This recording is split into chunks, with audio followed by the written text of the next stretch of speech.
બાબા બાગેશ્વર રાજકોટ ખાતે જે પ્રવચન કર્યા અને ત્યાર પછી દરબાર યોજ્યો, એમાં વિજ્ઞાન મંચ અને વિજ્ઞાન જાથા જે કંઈ હો એણે વિરોધ કર્યો.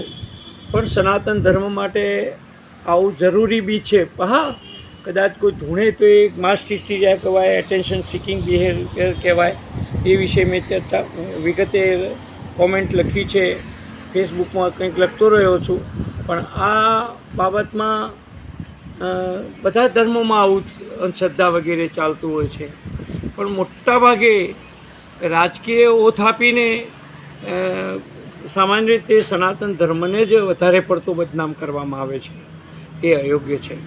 આપણે સમજીએ છીએ કે ધૂણું એ બીમારી છે, પણ એમણે કોઈ પૈસા લીધા નથી કે કોઈ ચાર્જ નથી લીધો ને એવો કોઈ હેતુ પણ એમનો નથી કે અંધશ્રદ્ધા ફેલાવવાનો.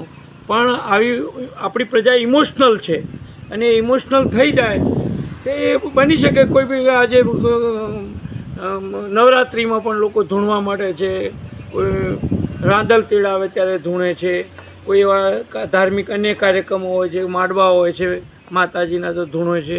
તો એક પ્રકારની આપણી ઇમોશનલ પ્રજા છે. અને આવું તો તમે ઉનાવામાં મીરા દાતારમાં એ બધામાં આવું જ થાય છે.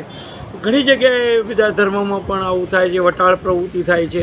આવું કરીને જ્યારે આ વટાળ પ્રવૃત્તિ નથી, પોતાના ઘરમાં પાછા લાવવાનો એમનો પ્રયાસ છે.